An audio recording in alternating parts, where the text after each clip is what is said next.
Hello friends, स्वागत है आप सभी का स्पर्श के इस यूट्यूब चैनल में। करंट अफेयर्स के इस वीडियो सीरीज में आज हम छत्तीसगढ़ के परीक्षोपयोगी महत्वपूर्ण तथ्यों पर चर्चा करेंगे। इस वीडियो सीरीज में हम वीकली और मंथली करंट अफेयर्स पर चर्चा करते हैं और प्रश्नों के माध्यम से इनकी व्याख्या भी करते हैं। तो आइए आज का वीडियो शुरू करते हैं। आज का हमारा पहला प्रश्न है, हाल ही में केंद्र द्वारा छत्तीसगढ़ के किन अस्पतालों को राष्ट्रीय गुणवत्ता आश्वासन प्रमाण पत्र दिया गया है? और इसके लिए मैंने यहाँ पे 5 नाम दिए हैं। ठीक है, इसमें से आपको बताना है इन 5 में से किन किन अस्पतालों को केंद्र सरकार द्वारा राष्ट्रीय गुणवत्ता आश्वासन प्रमाण पत्र दिया गया है। तो ये 5 नाम है, Amadand PHC, Kotatra PHC, Adawal PHC, Bhathagaon PHC और टंकी मरोदा पीएचसी। ये पीएचसी क्या है इसके बारे में हम अभी थोड़ी देर में देखेंगे। ठीक है, इस प्रश्न के लिए हमारे विकल्प हैं 1, 2 व 3, 1, 3 व 4, 1, 2 व 4 या उपरोक्त सभी। तो इस प्रश्न का सही जवाब होगा दोस्तों ऑप्शन नंबर डी, उपरोक्त सभी। यानी इन 5 अस्पतालों को केंद्र सरकार के द्वारा राष्ट्रीय गुणवत्ता आश्वासन प्रमाण पत्र दिया गया है और ये सभी प्राथमिक स्वास्थ्य केंद्र किन जिलों में स्थित है इसके बारे में अभी हम चर्चा करेंगे। तो यहाँ पे आप देख पा रहे हैं आमाडांड पीएचसी गौरेला पेंड्रा मरवाही जिले में है, आड़ावाल पीएचसी बस्तर जिले में है, कांकेर जिले में कोटतरा पीएचसी स्थित है। उसके बाद यहाँ पे आप देख पा रहे हैं भाठागांव शहरी पीएचसी रायपुर जिले में है और टंकी मरोदा जो कि एक शहरी पीएचसी है ये दुर्ग जिले में है। इन 5 में से आपको ध्यान रखना है 3 प्राथमिक स्वास्थ्य केंद्र हैं वो ग्रामीण क्षेत्र से हैं और इसके अलावा नीचे के दो आपको पीएचसी के नाम दिख रहे हैं ये शहरी क्षेत्र से हैं। प्राथमिक स्वास्थ्य केंद्र का नाम आप सुने होंगे, इन्हें पीएचसी कहा जाता है, प्राइमरी हेल्थ क्लिनिक।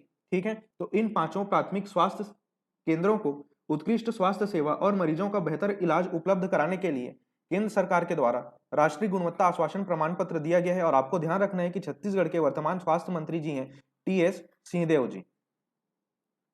बढ़ते हैं अगले प्रश्न की ओर। हमारा दूसरा प्रश्न है, हाल ही में मुख्यमंत्री भूपेश बघेल द्वारा किस स्थान पर रेल इंडस्ट्रियल पार्क का लोकार्पण किया गया है?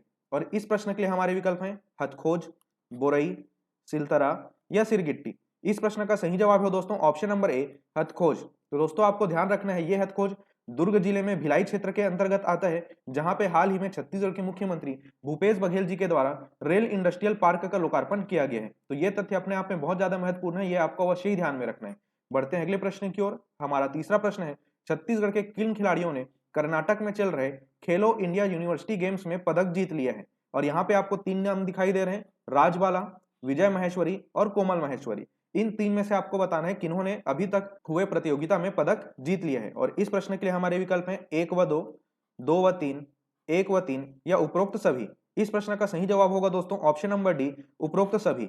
यानी राजबाला, विजय महेश्वरी और कोमल महेश्वरी इन तीनों खिलाड़ियों ने कर्नाटक में चल रहे खेलो इंडिया यूनिवर्सिटी गेम्स में छत्तीसगढ़ के लिए पदक जीत लिया है। और ये तीनों खिलाड़ी ने किस खेल में कौन सा पदक जीता है इसके बारे में अभी हम चर्चा करेंगे। तो राजबाला ने बॉक्सिंग में रजत पदक जीता है और वहीं विजय महेश्वरी और कोमल महेश्वरी जो कि दोनों भाई हैं और दोनों के दोनों भारोत्तोलन खेल से संबंधित है, जिसमें विजय महेश्वरी ने स्वर्ण पदक और वहीं कोमल महेश्वरी ने कांस्य पदक हासिल किए हैं। तो इनसे संबंधित ये तथ्य आपको अवश्य ही ध्यान में रखना है। बढ़ते हैं अगले प्रश्न की ओर। हमारा चौथा प्रश्न है, मुख्यमंत्री भूपेश बघेल ने जून सत्र 2022 से और कितने स्वामी आत्मानंद अंग्रेजी माध्यम स्कूल खोलने की घोषणा की है? और हमारे विकल्प हैं 52, 119, 171 या 50। इस प्रश्न का सही जवाब होगा दोस्तों ऑप्शन नंबर डी, 50। दोस्तों अगर आप अखबारों का रोजाना अध्ययन करते होंगे तो वहां पे रोजाना ये खबरें आती है कि स्वामी आत्मानंद अंग्रेजी माध्यम स्कूल में दाखिले का रुझान लगातार बढ़ रहा है। और इस चीज पर जोर देते हुए वर्तमान मुख्यमंत्री भूपेश बघेल जी ने घोषणा की है कि 50 और ऐसे स्कूल इस सत्र यानी जून 2022 से खोले जाएंगे। वर्तमान स्थिति की बात करें तो छत्तीसगढ़ में 171 ऐसे स्वामी आत्मानंद अंग्रेजी माध्यम स्कूल संचालित हैं। सर्वप्रथम इस योजना में 52 ऐसे स्कूल संचालित किए गए थे।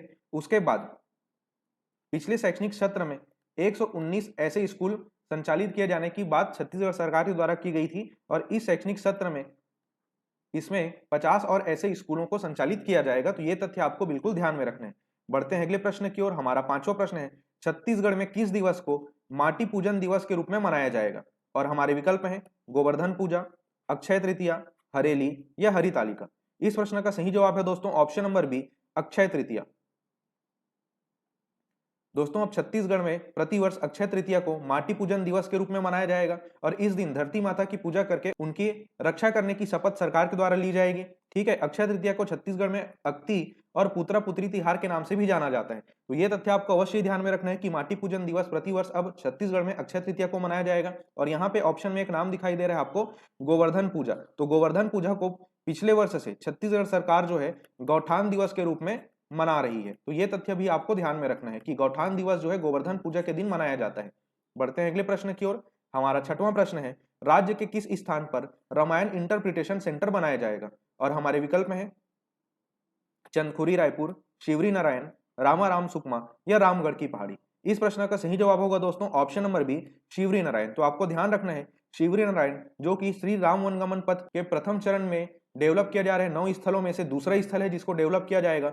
यहां पर ही रामायण इंटरप्रिटेशन सेंटर जो है बनाया जाएगा। इस सेंटर में रामायण कालीन घटनाओं और वनवास काल के दौरान श्री राम जी द्वारा पैदल तय किए गए स्थानों के बारे में पेंटिंग्स और चित्रों के माध्यम से जानकारी उपलब्ध कराई जाएगी, जिससे भावी पीढ़ी को रामायण कालीन घटनाओं की जानकारी मिल सकेगी और लोग इससे शिवरी नारायण की ऐतिहासिकता को भी अच्छी तरह से समझ सकेंगे। ये तथ्य बिल्कुल आपको ध्यान में रखना है कि रामायण इंटरप्रिटेशन सेंटर जो है शिवरी नारायण में बनाया जाएगा।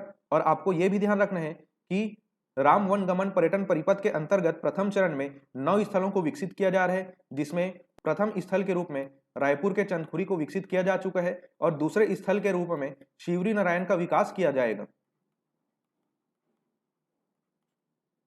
बढ़ते हैं अगले प्रश्न की ओर। हमारा सातवां प्रश्न है, छत्तीसगढ़ के किस जिले में स्थित गढ़फुलझर को पर्यटन स्थल के रूप में विकसित किया जाएगा? और हमारे विकल्प हैं रायपुर, महासमुंद, कबीरधाम या कोंडागांव।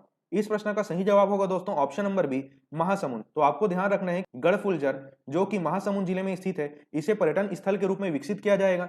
यह खबर चर्चे में इसलिए रही थी क्योंकि कुछ दिवस पहले सिखों के गुरु तेग बहादुर जी का 400वां प्रकाश पर्व मनाया गया, जहां पे मुख्यमंत्री भूपेश बघेल जी ने घोषणा की है कि महासमुंद जिले का गढ़फुलझर, जहां पे सिखों के पहले गुरु नानक देव जी ने 2 दिन व्यतीत किए थे, इसे पर्यटन स्थल के रूप में विकसित किया जाएगा। इसलिए यह स्थान अपने आप में महत्वपूर्ण हो जाता है, इसे आपको अवश्य ही ध्यान में रखना है।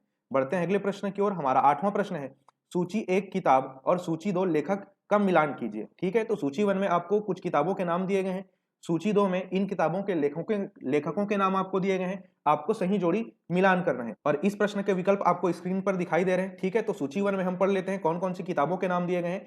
समृद्ध बस्तर, हल्बी हिंदी गोटबात, गोंडी हिंदी गोटबात। तो सूची 2 से हम सूची 1 को अभी मिला लेते हैं। रुद्रनारायण पाणिग्राही जी ने लिखा हुआ है हिंदी हल्बी गोटबात, डॉक्टर ज्योति कश्यप जी ने लिखा हुआ है गोंडी हिंदी गोटबात और शिव कुमार पांडे जी ने लिखा हुआ है समृद्ध बस्तर। ठीक है, ये तथ्य आपको ध्यान में रखना है और इस प्रकार इस प्रश्न के लिए हमारा सही उत्तर हो जाएगा ऑप्शन नंबर डी। ठीक है, यहां पर भी वही चीज आपको बताया गया है कि हिंदी हल्बी गोटबात जो है रुद्रनारायण पाणिग्राही के द्वारा लिखा गया है, डॉक्टर ज्योति कश्यप ने गोंडी हिंदी गोटबात लिखा हुआ है और समृद्ध बस्तर का लेखन कार्य किया गया है शिव कुमार पंडित जी के द्वारा। ये सभी बस्तर क्षेत्र के साहित्यकार हैं और इन किताबों का विमोचन हाल ही में राज्यपाल अनुसुईया उइके जी द्वारा रायपुर में संचालित जनजाति साहित्य महोत्सव के दौरान किया गया है। इसलिए इन किताबों का नाम और इनके लेखकों का नाम आपको अवश्य ही ध्यान में रखना है। बढ़ते हैं अगले प्रश्न की ओर। हमारा 9वां प्रश्न है, शहीद महेंद्र कर्मा विश्वविद्यालय के वर्तमान कुलपति कौन है? और इस प्रश्न के लिए हमारे विकल्प हैं प्रोफेसर आलोक चक्रवाल, डॉक्टर अरुणा पल्टा, डॉक्टर गिरीश चंदेल या प्रोफेसर शैलेंद्र सिंह। इस प्रश्न का सही जवाब है दोस्तों option number D, professor Shailendra Singh. तो आपको ध्यान में रखना है शहीद महेंद्र कर्मा विश्वविद्यालय जो कि जगदलपुर में स्थित है, इसके वर्तमान कुलपति हैं प्रोफेसर शैलेंद्र सिंह और इसकी स्थापना वर्ष 2008 में की गई थी। दोस्तों विकल्प में जो आपको कुछ और नाम दिखाई दे रहे हैं, ये भी छत्तीसगढ़ के विश्वविद्यालयों के वर्तमान कुलपति के नाम है। जैसे कि आपको ऑप्शन नंबर ए में नाम दिखाई दे रहा है प्रोफेसर आलोक चक्रवाल, ये बिलासपुर में स्थित गुरु घासीदास यूनिवर्सिटी के वर्तमान कुलपति हैं। डॉक्टर अरुणा पल्टा दुर्ग में स्थित हेमचंद यादव विश्वविद्यालय की वर्तमान कुलपति हैं और उसी प्रकार डॉक्टर गिरीश चंदेल जी रायपुर स्थित इंदिरा गांधी कृषि विश्वविद्यालय के वर्तमान कुलपति हैं। तो प्रोफेसर शैलेंद्र सिंह के अलावा विकल्प में जो नाम आपको दिए गए हैं उनसे संबंधित ये सभी जानकारी आपको बिल्कुल ध्यान में रखना है। बढ़ते हैं अगले प्रश्न की ओर। हमारा 10वां प्रश्न है, छत्तीसगढ़ राज्य योग आयोग के वर्तमान अध्यक्ष कौन है? और हमारे विकल्प हैं विजय मुदलियार, ज्ञानेश शर्मा, भानेश्वर साहू या उदय पटेल। इस प्रश्न का सही जवाब है दोस्तों option number B, Gyanesh Sharma. दोस्तों इनका नाम आपको अवश्य ही ध्यान में रखना है क्योंकि हाल ही में छत्तीसगढ़ में 3 दिवसीय योगासन प्रतियोगिता का आयोजन किया गया था और यह आयोजन इसलिए किया गया था क्योंकि छत्तीसगढ़ योग आयोग का 5वां स्थापना दिवस मनाया गया। तो आपको ध्यान रखना है छत्तीसगढ़ योग आयोग की स्थापना कब की गई थी, वर्ष 2017 में, और वो तिथि थी 25 अप्रैल। तो छत्तीसगढ़ योग आयोग की स्थापना तिथि आपको बिल्कुल ध्यान में रखना है 25 अप्रैल 2017, और वर्तमान अध्यक्ष के रूप में आपको नाम ध्यान रखना है ज्ञानेश शर्मा जी का। क्लियर है। बढ़ते हैं अगले प्रश्न की ओर। हमारा 11वां प्रश्न है, राज्य के किस स्थान पर नया प्लास्टिक पार्क स्थापित करने की घोषणा की गई है? और हमारे विकल्प हैं बिरगांव, उरला, सिलतरा या सरोरा। इस प्रश्न का सही जवाब है दोस्तों ऑप्शन नंबर डी, सरोरा। दोस्तों, केंद्रीय रसायन और उर्वरक मंत्रालय ने देश में कुल 10 प्लास्टिक पार्क की स्थापना को मंजूरी दी है, जिसमें एक प्लास्टिक पार्क छत्तीसगढ़ राज्य के रायपुर जिले में स्थित सरोरा में बनाया जाएगा।